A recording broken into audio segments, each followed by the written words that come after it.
Selamat pagi saudara-saudara sekalian. Hari ini tanggal 5 Mei, hari Selasa tahun 2026, saya Yahya Wijaya menyapa saudara melalui acara Sapaan dan Renungan Pagi GKI Salatiga. Marilah kita berdoa memulai renungan ini. Terima kasih ya Tuhan untuk hari yang baru. Biarlah Tuhan mengizinkan kami untuk menjalani hari ini dengan firman-Mu dalam sukacita dan bahagia. Amin. Saudara-saudara, hari Sabtu yang lalu saya berkunjung ke Salatiga dan bertemu dengan beberapa teman lama yang sudah sama-sama memasuki masa lanjut usia.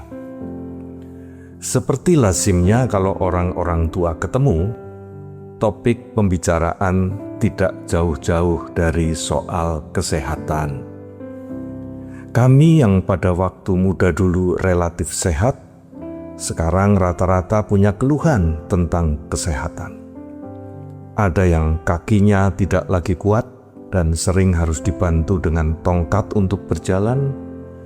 Ada yang matanya mulai kabur untuk melihat.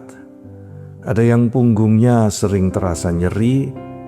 Ada yang ingatannya tidak tajam lagi, ada yang bicaranya tidak terlalu jelas lagi, dan ada yang jantungnya tidak bekerja dengan normal seperti saya yang punya gangguan irama jantung. Saudara-saudara, isu-isu kesehatan seperti itu adalah kenormalan baru bagi para lansia. Bagi sebagian besar dari kami, masalah-masalah kesehatan itu tidak pernah terpikirkan ketika kami muda.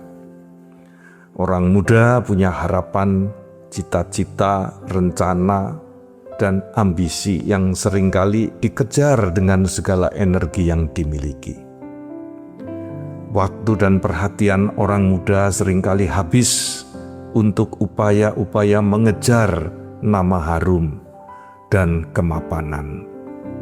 Kita begitu disibukkan dengan pendidikan, pekerjaan, urusan rumah tangga, status sosial, dan sebagainya. Dan tanpa terasa, tiba-tiba kita tidak lagi muda. Ya, tua itu cepat datangnya. Atau kata pengkhotbah, masa muda buru-buru larinya. Dan ketika sudah lansia kita baru sadar bahwa banyak hal yang kita kejar mati-matian di waktu muda, hal-hal yang kita banggakan dan prioritaskan dulu, sekarang menjadi tidak penting lagi.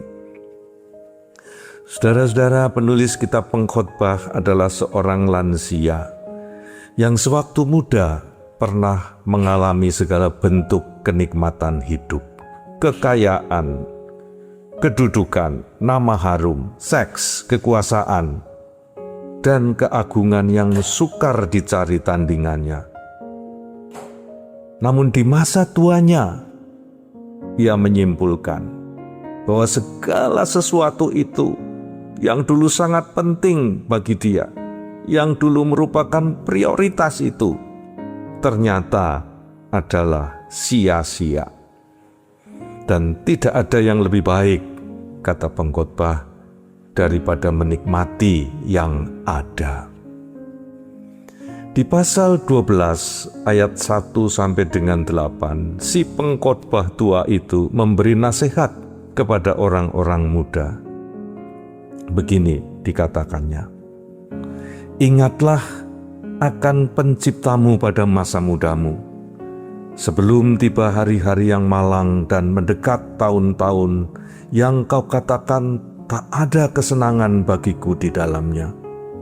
Sebelum matahari dan terang, bulan dan bintang-bintang menjadi gelap, dan awan-awan kembali sesudah hujan. Pada waktu penjaga-penjaga rumah gemetar, dan orang-orang kuat membungkuk, dan perempuan-perempuan penggiling berhenti karena berkurang jumlahnya, dan yang melihat dari jendela menjadi rabun semuanya, dan pintu-pintu di tepi jalan tertutup, dan bunyi penggilingan menjadi lemah, dan suara menjadi seperti kicauan burung, dan semua penyanyi menunduk lesu. Juga orang menjadi takut akan ketinggian dan bahaya ada di jalan. Pohon badam berbunga, belalang menyeret dirinya dengan susah payah, dan nafsu lenyap. Karena manusia pergi ke rumahnya yang kekal, dan para peratap berkeliaran di jalan. Sebelum rantai perak diputuskan dan pelita emas dipecahkan, sebelum tempayan dihancurkan dekat mata air dan roda timba dirusakkan di atas sumur, dan debu kembali menjadi tanah seperti semula, dan nafas hidup kembali kepada Allah yang mengaruniakannya. Kesia-siaan belaka, kata pengkhotbah, semuanya sia-sia. Saudara-saudara, ketika tenaga kita masih besar, pikiran kita masih jernih, energi kita masih besar, dan kondisi fisik kita masih prima, banyak hal bisa kita lakukan, yang baik maupun yang buruk. Namun ingat bahwa akan tiba saatnya semua yang kita miliki itu berangsur-angsur berkurang hingga lenyap. Maka orang muda diundang untuk menjalani segala kesempatan yang sedang dimilikinya itu dengan mengingat akan Sang Pencipta yang menjadi sumber dari kehidupan ini. Dalam falsafah Jawa dikenal prinsip eling, yang berarti ingat. Apapun kondisi hidup kita, eling, ingat bahwa hidup ini lebih dari yang sedang kita rasakan sekarang ini. Amin. Mari kita berdoa.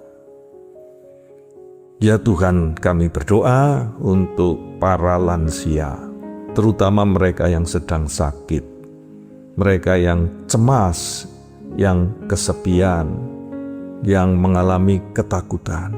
Tolonglah agar mereka ingat bahwa Tuhanlah pencipta dan pemelihara mereka yang tidak pernah meninggalkan mereka.